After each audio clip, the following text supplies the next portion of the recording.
Jane was cute, petite. She was serious-minded, but on off duty, she was fun-loving, and I can just hear her little chuckle of laughter. She had more hobbies and more things, and got so involved. She's full of integrity. She was full of compassion and just goodness of her heart. She was indeed an avid caregiver for benevolent causes. But the adjectives don't work. It has to be verbs. It has to be action, kind of thinking and responding. And when she saw a need, she took care of it. She didn't just think it out. She thought it out, and then she did something about it. When I think about it, she didn't waste a minute of her time. If she got ready to go somewhere ahead of time, had 10 minutes, she'd find herself something that was valuable to do in that 10 minutes. But I think a lot of that has to go with her beginnings, her early childhood, the way she was raised, the influences that came to her, and that she turned around then and influenced other people the same way. Jane was the fourth child of what would later become 7 children. Their income was from a Presbyterian minister of a small church's salary. It was hard to make that stretch to provide for everything. Her own family being helped by other people, and she witnessed her family helping other people. And I think this helped shape what she became later.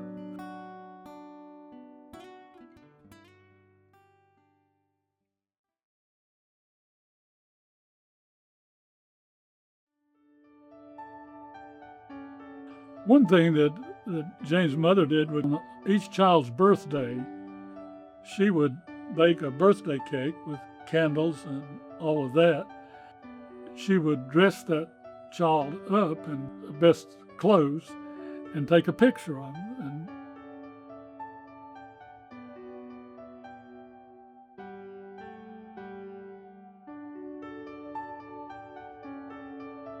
she left there and went to Flora McDonald, which I think had a great bearing on her life. This was a Presbyterian 4-year school for women.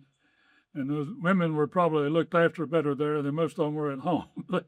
They had really strict rules there, and Jane always said that she got a really good education there.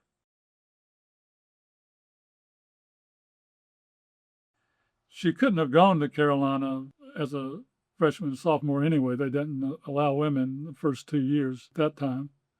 But she went there and did quite well, majored in chemistry, graduated Phi Beta Kappa. The professor, then he would announce when the papers were handed out, the highest grade in the class was made by was a 97, and it was made by Mr. Carswell. And when she graduated there, she applied to medical school at Carolina. She knew that her grades were the top of the class in pre-med, and she was turned down. One of the people on the committee later said the reason he voted against her was that he thought she was too frail, that she weighed under 110 pounds. He couldn't imagine her in a rigorous profession like a doctor would be. But she hiked, she was a cross-country skier, she backpacked down in Linville Gorge or on the Strong Persons.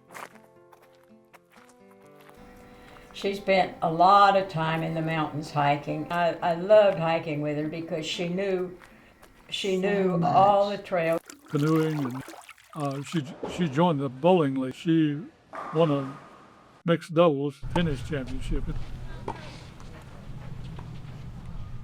And she helped work in the tobacco fields, and she got to where her brother said she was kind of an expert at stringing, and she also picked cotton for a penny a pound and did just about everything that would have required the strong person. Frail was not a good word to describe her. Jane was always small and was captain of the basketball team her senior year and high score. Some farmer kept yelling something at her when she was playing, and she didn't know what he was saying. And when she went to the bench, she asked her coach, what is he yelling at me? And he said, he's replant. That if you're a gardener or farmer, you know that sometimes when you crop your corn or beans or whatever doesn't come up, you go back and replant the areas that don't come up. And the replants are always small.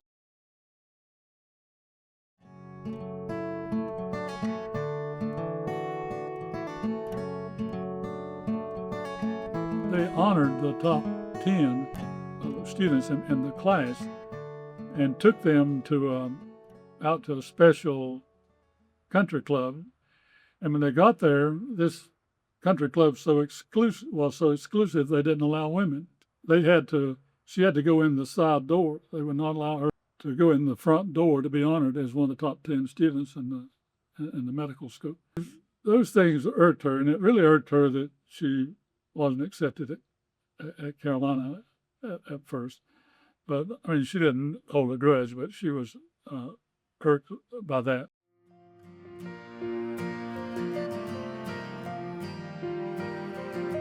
Jane decided that she wanted to work in a small town. There was an opening at Blackwater Hospital, and she signed a contract there and finished her medical career in Lenoir.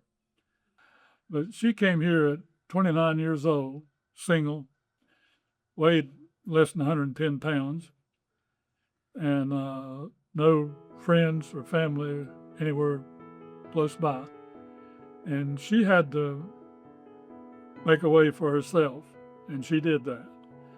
She joined the First Presbyterian Church, and it was a real good match for her, and it was a good match for the church. And she just became involved in everything she could and became one of the better known people in the county.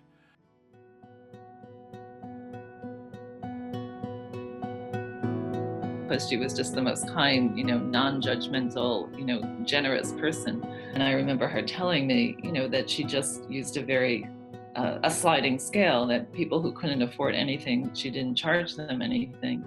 And she firmly believed that health is a right. Everyone trusted Dr. Carswell because she was just the most kind, non-judgmental, generous person. She was an instigator. Well, the people in this town don't know how many things she instigated and became fact here. A woman came in her office, had been beaten or battered. It didn't help much to treat that person and send them back into a battering situation. Jane would hear these stories from her patients, and she would come by almost in tears. She started the women's shelter because she was seeing patients who had been victims of domestic violence. And again, I think people felt comfortable telling Jane about that because she was just such an easy person to talk to. Innovator of Carswell Hospice and Palliative Care, Carswell Friends, which is an agency attending the needs of alcoholic and drug abuse cases. Our communities were pretty much segregated.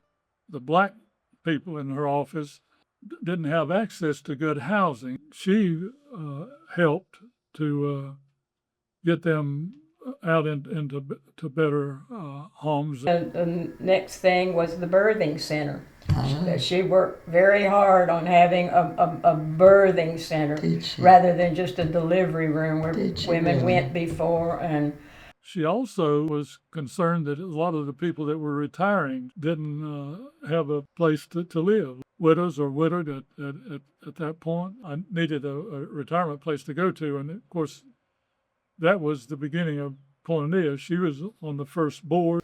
She volunteered many hours in examining and treating patients outside her own practice, in making extended home visits for exceptional reasons, examining and treating needy clients at the Caldwell County Health Department and Helping Hands Clinic. She was always giving away, clothing and food to people that needed it or that she knew needed it. She designated a puppet show engaging young teens to mime and act the dialogue she wrote. She also composed scripts for church programs and for biracial groups, which involved into a Christmas interracial program, and also wrote monologues depicting lives of early people, such as those that she wrote about Elsie Coffey living in the Wilson Creek area, and worked tirelessly at Wilson Creek Wildlife Reserve area.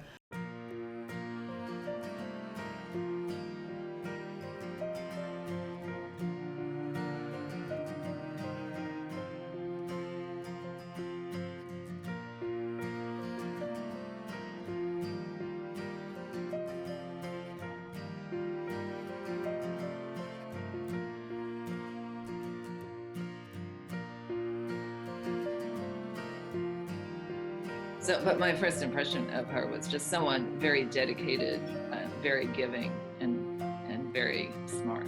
Her patients just adored her. And they were not adverse to it. They accepted her as she was a good doctor.